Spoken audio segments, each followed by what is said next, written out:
নমস্কার, আপনারা দেখছেন নিউজ লাইন। ফালাকাটা কৃষি মান্ডিতে কৃষকেরা ফেলে দিয়ে চলে আসে শশা, কিন্তু কেন? ফালাকাটা কৃষি উৎপাদিত দ্রব্যতে দেশ বিদেশে সুনাম অর্জন করে আজও আছে। তার পাশাপাশি সেই উৎপাদিত দ্রব্যের সাথে সাথে হাট বাজারে ও বিদেশেও নাম ডাক ছিল। ফালাকাটার ঐতিহাসিক হাটকে সুস্থ মস্তিষ্কে ঠান্ডা ঘরে বসে সুপরিকল্পিতভাবে লুপ্ত করা হয়েছে বলাই যেতেই পারে। কারণ একসময় ফালাকাটার হাটে ভুটান, সিকিম, গ্যাংটক, দার্জিলিং, আসাম ও নেপালের গাড়ি আসত শাকসবজি ও অন্যান্য জিনিসপত্র ক্রয় করার জন্য। হাটের শেড ঘরগুলি পুঁজিবাদী ব্যবসায়ীদের হাতে চলে যাওয়ার সঙ্গে সঙ্গেই হতে থাকে হাটের জায়গা।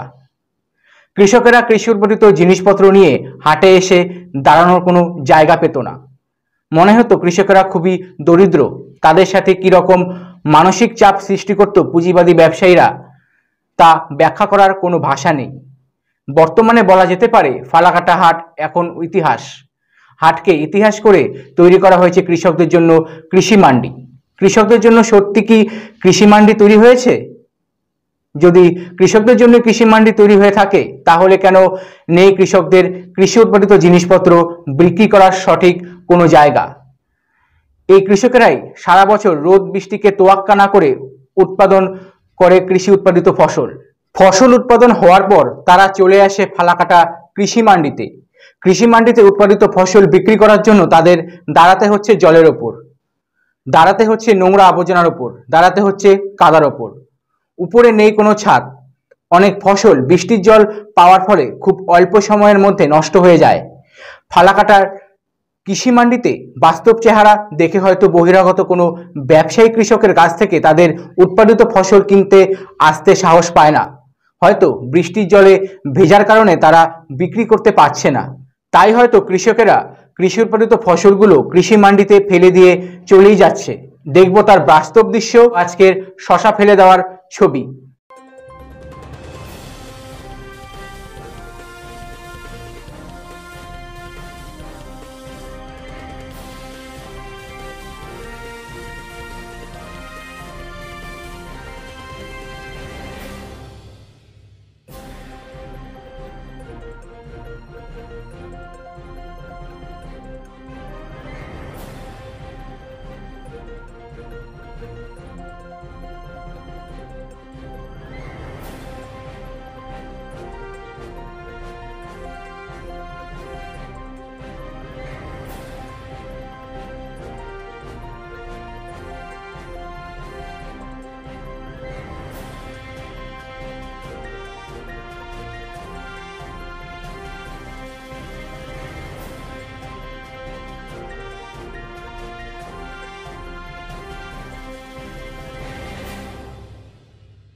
ফালাকাটা কৃষি মান্ডিতে কৃষকেরা ফসল নিয়ে যে জায়গায় দাঁড়ায়, সেই জায়গাগুলো যে পুরোপুরি জলে পরিপূর্ণ তা দেখে নেওয়া যাক।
মজার ব্যাপার হলো, যে জায়গায় কৃষকেরা দাঁড়ায় না, যেখানে পুঁজিবাদী ব্যবসায়ীরা ব্যবসা করে, সেই জায়গায় নেই কোনো তেমন জল, নেই কোনো আবর্জনা। এতে প্রমাণ হয় ফালাকাটা হাটখোলা যেভাবে লুপ্ত হয়েছে, ঠিক তেমনিভাবে হয়তো কৃষি মান্ডি লুপ্ত হয়ে যাবে। ফালাকাটার কেন রাজনৈতিক নেতারা এই বিষয়ে কৃষকদের নিয়ে কোনো চিন্তা ভাবনা করে না বললেই চলে। এখন দেখার বিষয়, ফালাকাটার বুদ্ধিজীবীদের, রাজনৈতিক নেতানেত্রীদের ও প্রশাসনের দৃষ্টি পড়বে গরিব কৃষকদের ওপর। ফালাকাটার বিক্রয় কেন্দ্র যদি সঠিক পদ্ধতিতে না চলে, তাহলে হয়তো অতীতে যেভাবে হাটকে ধ্বংস করা হয়েছে, ঠিক সেই পদ্ধতিতে কৃষি মান্ডিও হয়তো লুপ্ত হয়ে যাবে।